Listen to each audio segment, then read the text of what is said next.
जय श्री कृष्णा दोस्तों। अष्टवक्र गीता के तीसरे प्रसंग में हम लोग आगे बढ़ते हैं।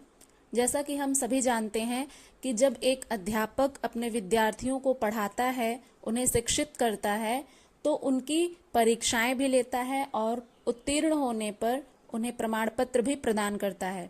तो ठीक उसी प्रकार से जब ऋषि अष्टावक्र जी राजा जनक को आत्म तत्व का ज्ञान करा रहे थे, तो अब वे जब राजा जनक यह कहते हैं कि उन्हें आत्मज्ञान हो गया है, उन्हें आत्म तत्व की अनुभूति हो गई है, तो ऐसा कहने पर ऋषि अष्टावक्र जी उनसे प्रश्न करते हैं, उनकी परीक्षा लेते हैं कि क्या वास्तव में राजा जनक को आत्मज्ञान की अनुभूति हुई है या फिर उन्हें केवल भ्रम हुआ है। तो इस प्रकार से अष्टावक्र जी भी कई तरह के प्रश्न करते हैं, जिससे वे ये जानना चाहते हैं कि क्या वास्तव में इन्हें आत्मज्ञान हुआ है या नहीं। तो अब अगले प्रश्न की ओर बढ़ते हैं। अष्टावक्र जी क्या प्रश्न करते हैं, आइए उसको जानते हैं। ऋषि अष्टावक्र राजा जनक से प्रश्न करते हैं, श्रुत्वापि शुद्ध चैतन्यम आत्मानम अति सुंदरम उपस्थेत्यंत संसक्तो मालिन्यम अधिगच्छति। अर्थात आत्मा को शुद्ध चैतन्य व अति सुंदर सुनकर भी कोई कैसे इंद्रिय के विषय में आसक्त होकर मलिनता को प्राप्त होता है।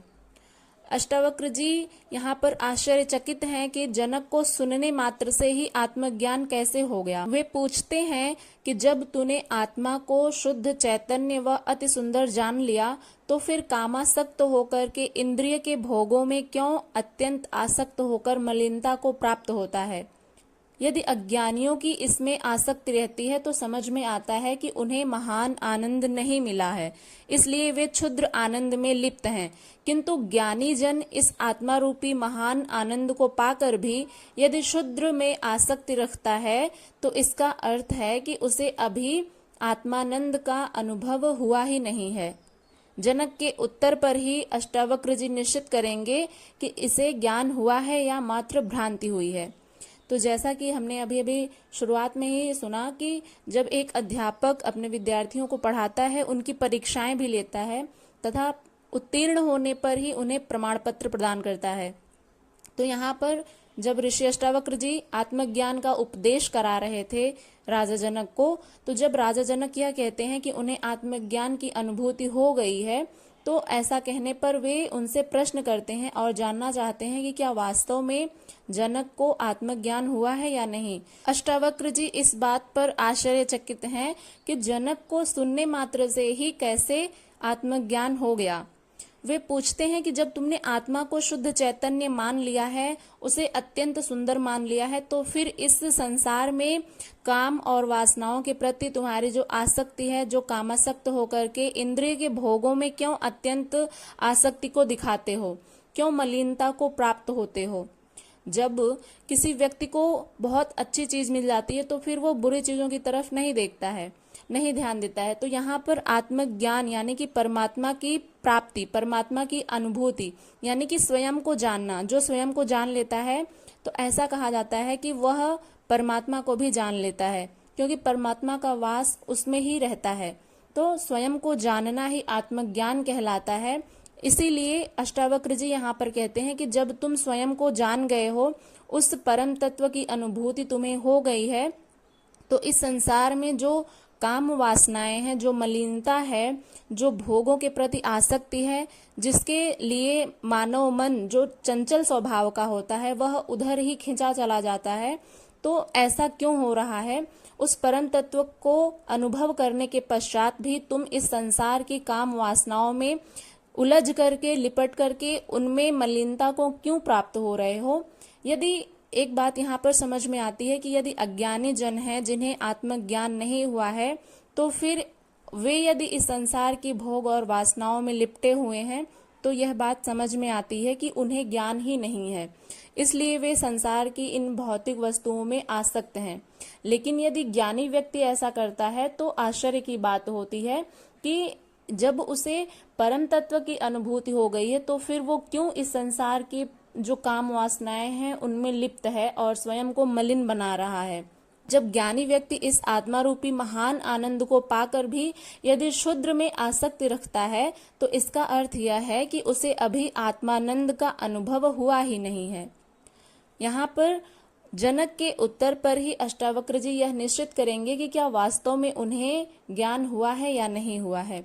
तो जब उन्होंने ऐसा प्रश्न किया कि आत्म तत्व की अनुभूति होने के पश्चात भी तुम इस संसार के भौतिक वस्तुओं की तरफ आसक्त होकर के क्यों मलिनता को प्राप्त हो रहे हो, ऐसा प्रश्न करने पर जब जनक अपने तरफ से उत्तर देंगे तो उनके उत्तर पर ही निर्भर करेगा कि क्या वास्तव में उन्हें आत्मज्ञान हुआ है या फिर नहीं। आइए अगले सूत्र की ओर आगे बढ़ते हैं। सर्वभूतेषु चात्मानं सर्वभूतानि चात्मनि मुने जर्नित आश्चर्यम ममत्वम अनुवर्तते। अर्थात सब भूतों में आत्मा को और आत्मा में सब भूतों को जानकर भी मुनि को ममता होती है, यह तो महान आश्चर्य है।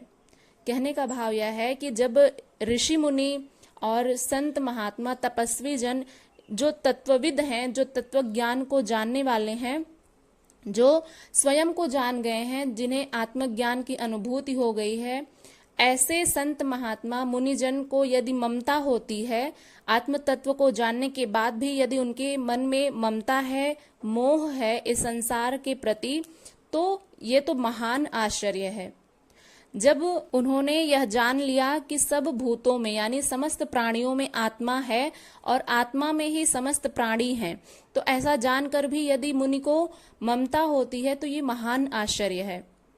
जैसे अध्यापक अपने विद्यार्थियों को पढ़ाता है, वह अंत में परीक्षा भी लेता है, उत्तीर्ण होने पर ही उन्हें प्रमाण पत्र भी देता है। इसी प्रकार जो सच्चे गुरु होते हैं वे अपने शिष्य की परीक्षा भी लेते हैं और कसौटी पर कसते हैं कि सोना शुद्ध हुआ है या नहीं, या अभी भी उसमें कोई खोट है। बिना कसौटी पर कसे ज्ञात ही नहीं होता है कि खरा क्या है और खोटा क्या है। जिस प्रकार से एक स्वर्णकार अपने स्वर्ण को कसौटी पर कस करके यह ज्ञात करता है कि कौन सा सोना अभी खरा है और किसमें अभी खोट है, तो उसी प्रकार से गुरु भी अपने शिष्य को कसौटी पर कसते हैं, उनकी परीक्षाएं लेते हैं और यह जानते हैं कि क्या वास्तव में जो मैंने इन्हें उपदेश दिया है, क्या मेरे शिष्य उन्हें आत्मसात कर पाए हैं या नहीं। तो इस प्रकार से वे प्रश्न करते हैं और उनके उत्तर पर ही गुरु निर्धारित करते हैं कि क्या उनके शिष्य आत्मज्ञानी हो पाए हैं या नहीं, उनके उपदेश वे आत्मसात कर पाए हैं या नहीं। तो इसलिए पुस्तकीय ज्ञान के आधार पर कोई भी अपने को ज्ञानी घोषित कर दे तो अज्ञानी उसे भले ही मान ले कि हाँ ये ज्ञानी व्यक्ति है, लेकिन जो ज्ञानी होते हैं, जो गुरुजन होते हैं, उसे ज्ञानी नहीं मान सकते हैं। इसलिए अष्टावक्र जी ने अभी राजा जनक के ज्ञान को मान्यता दी ही नहीं है। वे उन्हें कसौटी पर कस रहे हैं। वे पूछते हैं कि तुमने सब भूतों में आत्मा को एवं आत्मा में सब भूतों को जान लिया है, तो इस प्रकार से संसार एवं आत्मा में अभेद संबंध जानकर भी तुझे ममता हो रही है, तो ये महान आश्चर्य है।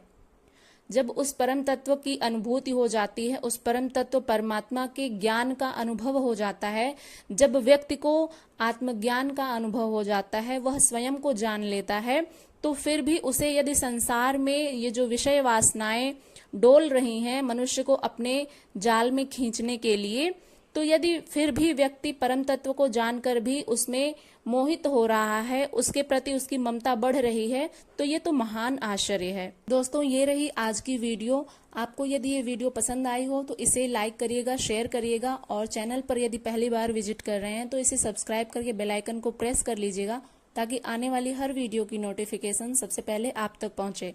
हम अष्टावक्र गीता के समस्त श्लोकों को आपके सामने प्रस्तुत करेंगे, तो इसी तरह के ज्ञानवर्धक वीडियोस को देखने के लिए आप अवश्य ही हमारे चैनल से जुड़िए। मिलते हैं नेक्स्ट वीडियो के साथ, तब तक के लिए अपना ध्यान रखिएगा। हरे कृष्णा।